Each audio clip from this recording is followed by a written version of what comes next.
Hi,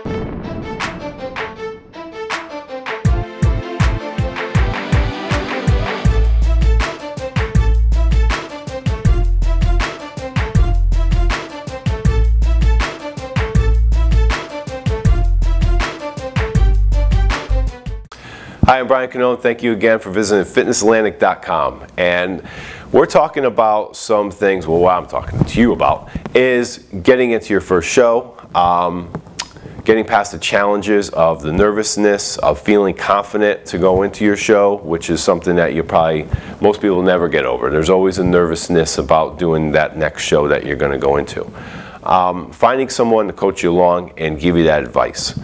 You definitely want to find some people that have done shows before. And when you're looking for somebody to help you do a show, you're going to be deciding on different things that you may not have thought about in the first place. And to me, they're not always the most important, but they end up turning into that. You're going to find that there's a lot of different federations. There's a lot of different people that promote shows, and they're at different levels of events. They offer different things. When I first decided to do a show, I had been to a few. So in the state of Connecticut, there were a few different things going on.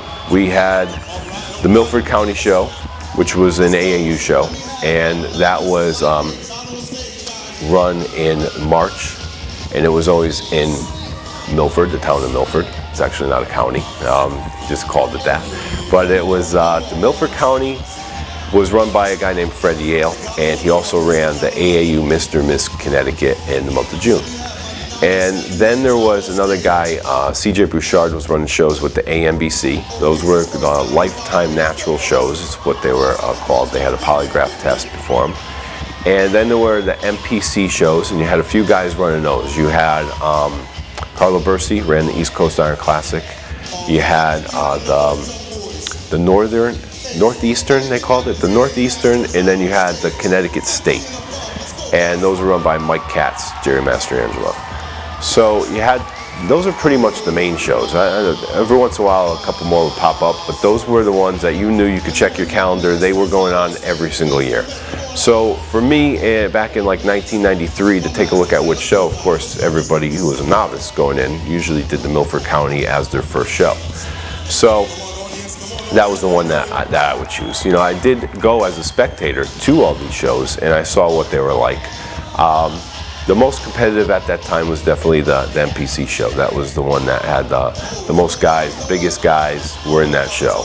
The guys that were in the state that were known, people talked about as bodybuilders, those were the ones that they were in that show, and that was the one that they ended up going to each year. That was like kind of like the one that had the biggest crowd too, I would say, the Gold's Classic, the one by the Montaneries that was at the Schubert Theater back then. It was a big show, not competitor-wise. There were more like 50 guys in the show, but they'd always bring in a huge guest poser who was the main person at the time. So I remember going and seeing Flex Wheeler and seeing all these different names of the industry that were the featured guest poser. Pretty much the place held about 1,200 people. It was always sold out. There were like 3 tiers of mezzanines in the place, and it was pretty much a black curtain. Most of the shows had a black curtain. They really didn't dress up their stages too much. Once in a while when you went to, I remember Mike Katz had the it wasn't the Mr. Connecticut, they called it that, but it was the Connecticut State MPC, and it was at the Hartford Civic Center one time. And it was down as an expo, and they had about 30 booths, and they had Lee Haney, who was Mr. Olympia at the time, was the guest poser, and that was a good turnout. There were a lot of people at that show. But basically, you want to see what the shows are like. What I mean by explaining all this to you is that I went to all the shows, I knew what they were like, I knew the type of people that were in them, and I knew where I felt comfortable. You would still get guys, though, that would go into a novice show like the Milford County that were definitely above that level. You know, they should be in one of the bigger shows. But for the most part, it wasn't. It was more of a beginner show. Novice guys were there. About 50 competitors in that show, but there would be 500 people in the audience. And that's basically because everybody was there as their first time, And first-time competitors bring a lot of people with them. You know, it's definitely people want to come out, they want to see you, they want to know what's going on. So you have the first-time shows like that, and then you definitely have the shows like the MPC, Connecticut State at the time. They don't even have that show anymore here. But it had a big crowd because the guys were pretty known as those were the freaks. Those are people you want to come out and see.